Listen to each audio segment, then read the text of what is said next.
प्रणाम दोस्तों।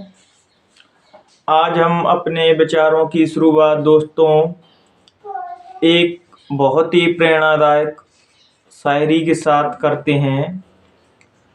तो उसमें शायर कहता है कि जिस जिस पे जग हंसा है, जिस जिस पे जग हंसा है, इतिहास उसी ने रचा है दोस्तों।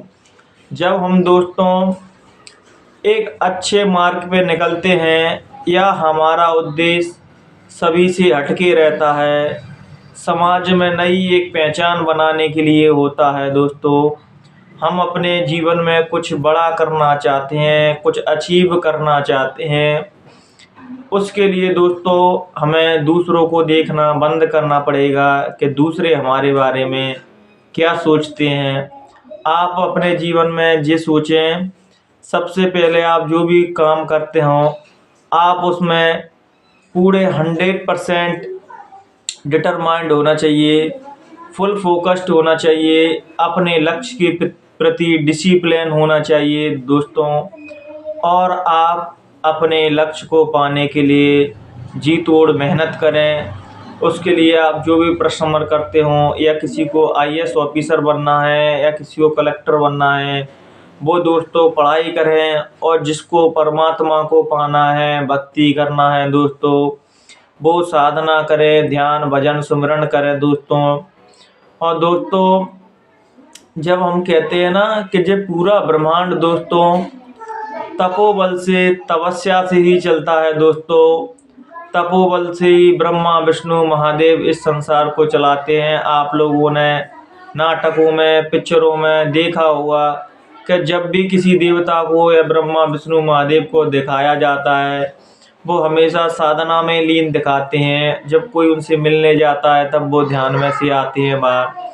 इसी प्रकार दोस्तों हमें अपने जीवन में जो कुछ भी पाना है उसके लिए हम ध्यान करेंगे दोस्तों। तो ध्यान में एक ऐसी पावर होती है दोस्तों कि ध्यान करने से हमारी जो इमेजिनेशन शक्ति है, हम जो सोचते हैं उसको पा लेते हैं। इसलिए तो हर व्यक्ति को ध्यान भजन करना चाहिए। आप जो भी कुछ अचीव करना चाह रहे हैं उसमें ध्यान बहुत ही महत्वपूर्ण है। अगर हम ध्यान भजन करेंगे तो हम जीवन में दोस्तों जो भी कुछ अचीव करना चाहते हों हमें उसको ज़रूर मिलेगा।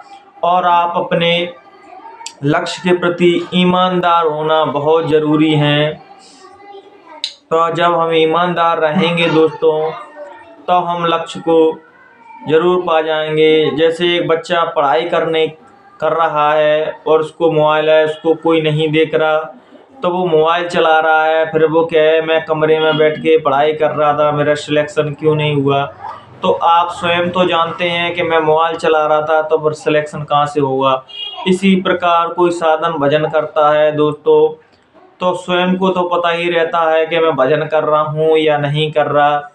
इसलिए आप अपने प्रति कम से कम ऑनेस्ट तो हो जाइए कि मैं अपने जीवन में क्या कर रहा हूँ, इसका परिणाम मुझे क्या मिलेगा। दोस्तों जब हम कभी ईमानदार हो जाते हैं अपने लक्ष्य के प्रति तो हमें वो लक्ष्य दोस्तों मिल जाता है। इसीलिए तो कहा है कि लक्ष्य के दोस्तों सबसे पहले ईमानदार होना बहुत ज़रूरी है। और बहुत से लोग कहते हैं क्या धार्मिक होने के लिए मंदिर मस्जिद जाना ज़रूरी है। नहीं दोस्तों, आप अपने जीवन में अच्छे कर्म कीजिए, अच्छे विचार रखिए, आपने अच्छे आचरण है तो भले आप मंदिर मस्जिद नहीं जाइए, फिर भी परमात्मा आपकी हर पुकार सुनता है। और आपके विचार खराब हैं तो आप मंदिर मस्जिद में भले जाइए, कुछ नहीं होता।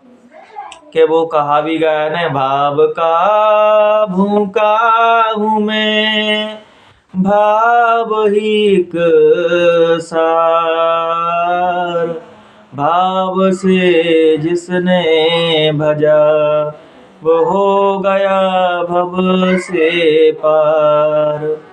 तो दोस्तों हमारे उद्देश्य सही होंगे, हमारे इंटेंशन सही होंगे, हम सही विचार के साथ कोई भी काम करेंगे सही भावों के साथ, तो हमें अपने जीवन में ज़रूर सफलता मिलेगी। इसलिए अपने आचार विचार शुद्ध रखिए और हमेशा दूसरों के हित के बारे में, दूसरों की भलाइयों के बारे में सोचना चाहिए। तो हमारे जीवन में ऑटोमेटिकली अच्छा होता है, हमारा जीवन अपने आप बेहतर बनता चला जाता है। कि वो कहा भी गया है कि लोग बाहर से तो सफाई रखते हैं, नहाते धोते हैं, लेकिन अंदर उनके मैल भरा पड़ा है। जब तक अंदर का मैल नहीं धोगे दोस्तों, तब तक कुछ नहीं होने वाला। तो हमें सबसे पहले अंदर की गंदगी साफ करनी चाहिए। किसी महापुरुषों के सानिध्य में बैठना चाहिए, ध्यान भजन सुमरण करना चाहिए। जब हम परमात्मा का भजन करने लगते हैं दोस्तों, तो हमारा अंतःकरण शुद्ध होने लगता है। तो अंतःकरण शुद्धि के लिए आप अपने जीवन में ध्यान जरूर करें, ध्यान भजन। और जो लोग पढ़े लिखे हैं, नहीं मानते परमपिता परमात्मा को, तो साइंस तो मानते हैं।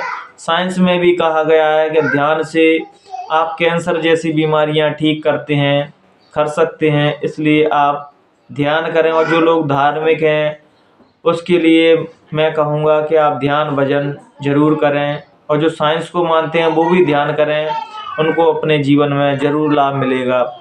आज के विचारों को यहीं विराम देते हुए दोस्तों, अगर मुझसे कहने सुनने में कोई भी गलती हो तो अपना छोटा भाई समझ के मुझे माफ़ कर देना। प्रणाम दोस्तों।